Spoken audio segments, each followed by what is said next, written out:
ఏదో నేను చాలా కోల్పోయాను అని అసలు ఆ పాయింట్ ఆఫ్, ఎందుకంటే నాతో ఉన్న స్నేహితులు అందరూ కూడా గట్టిగా సెటిల్ అయ్యి అందరూ ఉంటారు. నేను ఎప్పుడు ఆ ఫోకస్ కూడా వెళ్ళలేదు. నేనేంటి నేను అలా కష్టపడుతున్నా. ఊర్లో నుంచి వచ్చిన స్నేహితులా? అదే కాలేజ్ ఫ్రెండ్స్ వీళ్ళు. వాళ్ళు ఇంకా కొంచెం అంటే బాగా ఇల్లు కట్టి మామూలుగా ఆబ్వియస్లీ గట్టిగా మరి సాఫ్ట్వేర్ ఇండస్ట్రీకి వచ్చి, ఎందుకంటే నేను వచ్చిన టైంకే అందరు సాఫ్ట్వేర్లో ఉన్నారు అప్పటికే. క్యాపిటల్ ఐక్యూ నన్ను వచ్చేయమని చాలా మంది అడిగారు, రెజ్యూమ్స్ పంపించేయమన్నారు. నేను మా దాంట్లో లాగేసుకుంటా ఉన్నారు. అంటే అమ్మో వీళ్ళెవరు నన్ను రాంగ్ రూట్ పట్టిస్తున్నట్టున్నారు, నేను అటు వెళ్ళకూడదు. వాళ్ళు అసలు మొత్తం ఎవరిని టచ్లోనే లేను, అందరినీ కట్ చేసాను కంప్లీట్గా. కానీ ఇప్పుడు అనిపిస్తున్నా మీరు ఇంకా సెటిల్ అయి ఉండాలి, ఇంకా సెటిల్ అయిపోతారు ఎంతసేపు? ఇంకా లేదు మేడం, నేను ఇప్పుడు మంచి ట్రావెలింగ్ జరుగుతుంది. అందుకే అన్నాను కదా మేడం, కళామ తల్లి బ్లెస్సింగ్స్ కంపల్సరీ ఉన్నాయి. అందుకనే ఆ అమ్మాయి నడిపిస్తుంది. పేషెన్స్ మీదండి, తప్పకుండా ఆ మాట మెచ్చుకోవాలి. చాలా మంది గివప్ చేసి వెళ్ళిపోతారు. ఓ 2-3 ఏళ్ళు మనకి చేతిలో గట్టిగా ఇన్కమ్ లేదు ముందు చూపు, అంటే ముందు ఏమిటో తెలియని పరిస్థితిలో వదిలేస్తారు చేస్తున్న ఎందుకు వచ్చిన గోలా ఉద్యోగం చూసుకుందామని. బట్ మీరు ఆగి మెయింటైన్ చేసి నిలబడ్డారు కాబట్టి ఇవాళ మీకు రిటర్న్స్ వస్తున్నాయి. అంతే మేడం, అంతే కదా? అంతే, ఎగ్జాక్ట్లీ పాయింట్. ఇండస్ట్రీకి వస్తున్నప్పుడు ఎవరన్నా పెద్దవాళ్ళు ఇంట్లో లేకపోతే మీ ఊళ్ళో వాళ్ళందరూ చెప్పారా, నాన్న ఇలా జాగ్రత్త, అక్కడ అంటే మద్యం తాగద్దు, లేకపోతే అమ్మాయిలు ఉంటారు జాగ్రత్త, లేదు ఇప్పుడైతే డ్రగ్స్ కలకాలం ఇవన్నీ చెప్పి పంపించారా? మా నాన్నగారు అంటే ఒకటే నమ్మకం. అంటే మా నాన్నగారు పెంచడం కూడా అలాగే పెంచారు మేడం, చాలా స్ట్రిక్ట్గా పెంచారు. ఇప్పుడు నేను సోకాళ్ళు ఒకటే టైంలో వాలీబాల్ ఆడేవాడిని అండ్ మార్షల్ ఆర్ట్స్ చేసేవాడిని, ఈవినింగ్ పూట డాన్స్ ప్రాక్టీస్కి వెళ్ళేవాడిని, అండ్ నేను భరతనాట్యం నేర్చుకున్నాను, అండ్ ఆంధ్రనాట్యం, కూచిపూడి అన్ని బేసిక్స్ నేర్చుకున్నా. వీటికే టైం సరిపోయేది. వీటి కోసమే డెడికేటెడ్గా ఉన్నప్పుడు ఇంకా డాడీకి నా బిలీవబిలిటీ ఉంది, మా అబ్బాయి చెడు వ్యసనాలకి వాటికి వెళ్ళడు. కానీ జాగ్రత్త అయితే చెప్పారు, వెళ్ళేటప్పుడు మాత్రం జాగ్రత్త అయితే చెప్పారు. నీకు ఏది ముఖ్యం నాన్న, ఇక్కడ చాలా రాంగ్ వేస్ ఉంటాయి, నిన్ను అట్రాక్ట్ చేసే ఆడవాళ్ళు కూడా ఉంటారు, అది ముఖ్యమా నీకు సినిమా ముఖ్యమా? నాకు సినిమానే ముఖ్యం నాన్న. రెండు ముఖ్యం నాన్న అనలేదా? నాకు సినిమానే ముఖ్యం నాన్న అన్న. దట్స్ కరెక్ట్ అన్నారు. అది నాకు గుర్తుండిపోయిందండి, ఎప్పుడో చెప్పిన మాట అది. నాకు అది నన్ను చాలా కరెక్ట్, చాలా మంచి మాట చెప్పారు. మీరు పాటించారు కూడా ఆయన మాట, ఎక్కడ ఆయనకి మాట రాకుండా. బట్ ఎప్పుడైనా అంటే అమ్మాయిలా నేను అన్ను కానీ జనరల్గా మీకు టెంప్టేషన్స్ వచ్చాయా? పార్టీ కల్చర్ ఉంటుంది, పబ్ కల్చర్ న్యాచురల్, అది తప్పని కూడా నేను అంటలేదు, అడుగుతున్నాను మిమ్మల్ని. అంటే ఉంది, కల్చర్ ఉంది కానీ నేను పెద్దగా అటెండ్ అవ్వను. ఏదైనా ఉంటే ఆర్జీవి గారి వెళ్తాను కానీ మ్యాక్సిమం ఎక్కడ ఎక్కువ అటెండ్ అవ్వను మేడం, చాలా తక్కువ. ఆర్జీవి గారితో కలిసిన తర్వాత మీకు ఎలా మీ ఆలోచనలు ఎలా మారాయి? బాగున్నాయి. ప్రాక్టికాలిటీ ఆయన అంటే థింకింగ్ ప్రాసెసింగ్ బాగా మారింది అనిపిస్తుంది. అంటే చూసే విధానం, తెలుసుకునే విధానం, point of view, character point of view. ఆయన దగ్గర నుంచి ఏమైతే ఆయన ఇంటర్వ్యూస్లో చూసి నేర్చుకున్నామో ఆయన్ని కూడా నేను క్యారెక్టర్ పాయింట్ ఆఫ్ వ్యూలో ఎలా ఆలోచించవచ్చు, అటువైపు ఎలా పెట్టచ్చు అనే ఫోకస్ ఎక్కువ చేస్తాను మేడం. అలా సో అలా మరి ఇప్పుడు మీరు ఈ వెబ్ సిరీస్ కాకుండా ఇంకా what are you waiting for? అంటే మీ కెరియర్లో ఎలాంటి క్యారెక్టర్స్ వస్తే బాగుంటుందని వెయిట్ చేస్తున్నారు? పుష్పలో మంచి క్యారెక్టర్ పడింది, అలాగే ర్యాంబోలో మీరే మెయిన్ క్యారెక్టర్. ర్యాంబో స్టోరీ ఏంటండి? ర్యాంబో స్టోరీ అంటే అప్పుడే చెప్పకూడదు మేడం, ఇంకా అవ్వలేదు కదా ట్రైలర్. మాకు కెమెరా ముందు కూర్చోబెట్టి మీరు ఎవరికి చెప్పను అంటే టోటల్ రికార్డ్ అయింది కదా మేడం. అదే అక్కడ జోక్ అనమాట. దాన్ని కూడా లుక్ మార్చారా? దానికి అదొక స్టైల్ మేడం, అదొక రౌడీ షీటర్ బేస్డ్ స్టోరీ. అది కూడా చాలా రియలిస్టిక్గా ఉంటుంది. ఈ వెబ్ సిరీస్ అవకాశం ఎలా వచ్చింది జీ వాళ్ళది? ఫస్ట్ ఆపర్చునిటీ వాళ్ళ కాస్టింగ్ కోసం చూస్తూ పిలిపించారు మేడం ఆఫీస్కి, డైరెక్టర్ గారు పిలిపించారు, చూశారు. ఇమీడియట్ నా ఫొటోస్ Zee5 వాళ్ళకి పంపించంగానే అనురాధ గారి దగ్గర నుంచి అందరూ యునానిమస్గా శ్రీతేజ ఓకే ఓకే ఓకే అని చెప్పి ఇమీడియట్గా ఓకే చేశారు. డైరెక్టర్ గారికి కూడా అదే కాన్ఫిడెన్స్ వచ్చింది, ఇంతమంది ఓకే చేశారంటే ఇట్స్ గుడ్ అని చెప్పి ఇంకా అక్కడి నుంచి వర్క్ స్టార్ట్ అయింది మేడం. అయితే మరి ఇంత మీరు స్ట్రగుల్ అవుతూ ఇవన్నీ చూసుకుంటూ వెళ్తుంటే నెలకి ఎన్ని రోజులు మీరు వర్క్ చేస్తున్నారు ఇప్పుడు? అంటే అప్రాక్సిమేట్లీ నెలకి అనేది పాయింట్ ఉండదు మేడం, ప్రాజెక్ట్ వైజ్. అండ్ ఇవి బయటకు వచ్చిన తర్వాత మన మీద ఉండే ఫోకస్ వేరే ఉంటుంది. ఆ తర్వాత కథల్ని ఎలాంటి కథలకి నన్ను చూస్ చేసుకోవడం, రైటర్స్ రాసుకుంటాం, ఈ విధానం అంతా వేరే ఉంటుంది కాబట్టి కొద్దిగా వెయిట్ చేస్తున్నాను మేడం.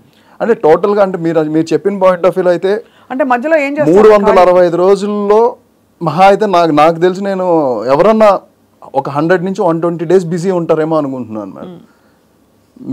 మిగతా డేస్ అంతా ఖాళీ, నేనైతే చదువుకుంటున్నాను. మీరు చదువుకుంటున్నారా? అబ్బా, బాబు చిట్టి ఏం చదువుతున్నారు మీరు? స్పెషల్ బీడీ ఎంఆర్ చదువుతున్నాను మేడం. అదేమిటిది? ఎంఆర్ అంటే ఆటిజం పిల్లలు ఉంటారు కదా, ఆ సబ్జెక్ట్. దానికి కారణం అంటే నాకు చదువుకోవడం ఇష్టం బేసిక్గా. చాలా గ్యాప్ వచ్చింది కరెక్ట్గా లాక్డౌన్ టైంలో. ఏం చేయాలి, ఖాళీ టైం అనేది అక్కడ బాగా ట్రిగర్ అయింది మేడం. ట్రిగర్ అయింది, సరే అని చెప్పి చాలామంది చాలా సజెస్ట్ చేశారు, ఇలా చదువుకుందాం ఏదో ఒకటి అని అనుకుంటే. ఎంబీఏ అన్నారు, తర్వాత ఇంకోటి ఏదేదో వేరే సబ్జెక్ట్స్ చెప్పారు. మీ గ్రాడ్యుయేషన్ ఎందులో చేశారు? నాది డిగ్రీ మేడం. డిగ్రీ అదే ఎందులో చేశారు? నాగార్జున యూనివర్సిటీ. ఫ్యాకల్టీ సైన్సా? లేదు మేడం, బీకామ్ చేశాక ఇప్పుడు ఎంఆర్ చేస్తున్నారు. ఇప్పుడు ఎంఆర్ చేస్తారు. అది ఎలా అంటే ఏంటి ఆ కోర్సు? అది కంప్లీట్ బీఈడీకి సంబంధించింది మేడం. టీచింగే ఆటిజం పిల్లల మీద ఎక్కువ ఉంటుంది, స్పెషల్గా ఉంటుంది సబ్జెక్ట్. అంటే ఆ కోర్సే చేయాలని అనిపించడానికి కారణం అదే? అనిపించడానికి ఎందుకో అది అలాగా నాకెందుకో అది ఆ సబ్జెక్ట్ గురించి నాకు తెలుసుకున్న తర్వాత నాకు ఇంట్రెస్ట్ ఆటోమేటిక్గా కలిగింది మేడం. అది చదువుతుంటే నాకు ఇంకా బాగా అనిపించింది సబ్జెక్ట్. అది చాలా వాల్యుబుల్ సబ్జెక్ట్ అనిపించింది. సో అది నిజంగానే మీరు టీచ్ చేసేద్దామనే చూడాలి మేడం. అంటే అంత మీ లైన్ డిఫరెంట్ కదా, అందుకని అడుగుతున్నాను. అదేం లేదు మేడం, చేయొచ్చు. డిస్టెన్స్ ఎడ్యుకేషన్ ఇది కాదు మేడం, డైరెక్ట్గా వెళ్తున్నారు కాలేజ్కి? డైరెక్ట్గా కాలేజ్కి వెళ్ళడం అంటే కొన్ని గ్యాప్స్ ఉంటాయి. అంటే అయిపోయింది ఆల్మోస్ట్, ఇంకొక 3 సబ్జెక్ట్స్ ఉన్నాయి. ఆ 3 సబ్జెక్ట్స్ రాస్తే అయిపోయింది. సో మీరు ఇంకా కాలేజీలో ఉన్నారని టెక్నికల్గా చెప్పుకోవచ్చు. అంతేనా? టీనేజీ కాలేజీ అంతేనా? అంతే. కాలేజ్ అంటే ఈ మధ్యన ఈ శ్రీతేజ్ గారు చాలా హ్యాండ్సమ్ గా మంచిగా ఒక డైనమిక్ లుక్ తో వచ్చారని చెప్పి ఎవరైనా కొంచెం మిమ్మల్ని లైన్ వేసారా? లైన్ అంటే అబ్బా, లైన్ వేయడం కూడా తెలియదా? అంటే లైన్లు అంటే చాలా ఉంటాయి, హైవేలో ఉంటాయి, లైన్లు ఉంటాయి, 10 లైన్స్ ఉంటాయి, 4 లైన్స్ ఉంటాయి. అలా కాదు, ఎవరైనా స్నేహం చేశారా మీతో? లేదు. మీరు బుద్ధిమంతుడు. నాకు తెలిసిన శ్రీతేజ్ అయితే మీరు బుద్ధిమంతుడు. నేను ఫస్ట్ నుంచి చూస్తున్నాను. అంతే అండి. ఎప్పుడు మీ పని మీరు చేసుకుని వెళ్ళిపోతారు. దానికి నాకు సంతోషం first of all. So what is your ultimate goal Sritej? మీరు అల్టిమేట్ గోల్ అంటే ఇప్పుడు గోల్ గురించి ఎప్పుడు ఎవరికి చెప్పకూడదని అంటారు కాబట్టి అది ఇన్సైడ్ సీక్రెట్ అండి. అది లోపల జరిగే ఒక ప్రాసెస్. ఇప్పుడు ఒక ట్రావెలింగ్ నన్ను నడిపిస్తుంది, అది ఎక్కడికి తీసుకెళ్తుంది, ఎలా తీసుకెళ్తుంది అని కంప్లీట్ నా హార్డ్ వర్క్ మీదే బేస్ అయ్యింది అనేది. హార్డ్ వర్క్ అండ్ డెడికేషన్, ఎప్పుడు నిబద్ధతో కూడిన మనస్తత్వాన్ని అండ్ క్యారెక్టరైజేషన్ని డెవలప్ చేసుకుంటూ ముందుకెళ్ళాలన్నదే ఒకటే నా ధ్యేయం. నాకు వస్తున్న ఆపర్చునిటీస్ ప్రతిదాన్ని కూడా 100% నేను ఫుల్ఫిల్ చేయాలి, వస్తున్న ఏ క్యారెక్టర్ అయినా సరే. అదే. అండ్ ఈ మధ్య సరే లాస్ట్ ఇయర్ అయితే బోల్డ్ క్యారెక్టర్స్ రిజెక్ట్ చేశారు. ఈ మధ్య క్యారెక్టర్ బాగాలేదు, నాకు ఇంకా కొంచెం మంచి స్టఫ్ ఉన్న క్యారెక్టర్ కావాలని నువ్వు చెప్పుంటారు కదా చాలా. అలా ఏం లేదు మేడం. చెప్పలేదా? ఏదొచ్చినా హ్యాపీగా స్వీకరించి? అంటే చూసింగ్ అంటే ఇప్పుడు నేను వీటిలో బిజీగా ఉన్నాను కదా మేడం, ఈ వర్క్ జరుగుతుంది కాబట్టి వస్తున్నాయి, వింటున్నాను. అవి ఏంటనేది చూడాలంటే లుక్స్ మనకి ఎక్కువ వస్తున్నాయి. అంటే బియర్డ్ తీయాలి అండ్ హెయిర్ కట్ చేయాలి, ఇక్కడ కొద్దిగా కన్క్లూజన్ అవుతుంది. ఇప్పుడు ఏముందండి, ప్రాసెస్తో అందరూ చేసేస్తున్నారు కదా. చూడాలి, అదే బడ్జెట్ కదా madam, depends on budget and natural look కూడా. ఇప్పుడు ఈ ఉండబట్టే, ఆ న్యాచురల్ లుక్ ఉండబట్టే బహిష్కరణకి కమిట్ అయ్యారు వాళ్ళు, కనెక్ట్ అవ్వడానికి మెయిన్ రీజన్ అయ్యింది. అది ఈ న్యాచురల్ లుక్ వాళ్ళకి నచ్చింది, బాగా నచ్చింది. And the way of character behaviour and design connect అయింది. సో అయితే బహిష్కరణ కోసం అందరూ వెయిటింగ్ 100%. July 19th.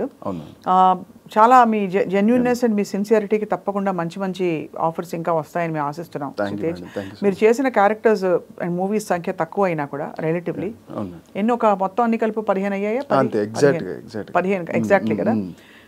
16 ఏళ్ళ 18 ఏళ్లలో మీరు 15. No problem. అయినా కూడా అవి గుర్తుండిపోయే మంచి క్యారెక్టర్స్ చేశారు. అండ్ ఇప్పుడు ఇంకా టేక్ ఆఫ్ టైం వచ్చిందేమో అని మా అందరికీ అనిపిస్తుంది. అందరు బ్లెస్సింగ్స్ మేడం, నేను అదే అంటున్నాను. అంటే ఈ సెన్సిబిలిటీ అనేది కళామ తల్లి, అది మన ఇండస్ట్రీలో అందరూ చూస్తూ ఉంటారు. అంటే ఒక వ్యక్తి ఎలా ట్రావెల్ అవుతున్నాడు ఏంటనేది focus, third I focus compulsory ఉంటుంది మేడం. అది అవాయిడ్ చేసి ట్రావెల్ అవుతే మాత్రం వర్కౌట్ అవుతుంది. మనల్ని ఎవరు పట్టించుకోవట్లేదు, చూడలేదు, కంపల్సరీ చూస్తారు. అదైతే అందరూ గుర్తుపెట్టుకోవాలని నేను అనుకుంటున్నాను. రైట్. అండ్ ఈసారి వచ్చినప్పుడు మాకు భరతనాట్యం, కూచిపూడి జతులు చూపించారు. మీకు వచ్చు కదండి? నాకు ఎక్కడొచ్చండి, నాకు తెలుసు మీకు సంగీతం వచ్చు. నేను అందుకే మీ దగ్గర ఎస్పెషల్లీ చెప్పాను, మీ గురించి నాకు తెలుసు కాబట్టి. సంగీతం పాడడం వేరు, అది మీకు వచ్చు కదా. కూచిపూడి జతుల దాకా నేర్చుకున్నాను నేను ఫుల్ డెప్త్కి వెళ్ళలేదు, నేను కూడా జతులే నేర్చుకున్నాను. మరి అయితే ఈసారి కరాటే పట్టు 4 ఇటుకలు పట్టరండి ఇద్దరు, నేను కంటి చూపుతో బాలకృష్ణ గారి స్టైల్లో కత్తులతో కాదు, ఉఫ్ అంటాను, అది విరిగిపోతుంది. మీరేమో తల చెయ్యి అని టప టప టప కొట్టి పగలగొట్టండి. మన ఇద్దరం కరాటే సెషన్ ఒకటి. ఓకే కదా? All the best you Sri Tej. Thank you yeah, we looking forward to బహిష్కరణ. Thank you madam, thank you so much. July 19th on Z5 బహిష్కరణ మీరు అందరూ చూసి నన్ను బ్లెస్ చేసి మళ్ళీ ఇలాగే మంచి మంచి క్యారెక్టర్స్తో మీ ముందుకు వచ్చి మిమ్మల్ని అందరినీ అబ్బురపరుస్తానని, ఆశ్చర్యపరుస్తానని మనస్ఫూర్తిగా చెప్తున్నానండి.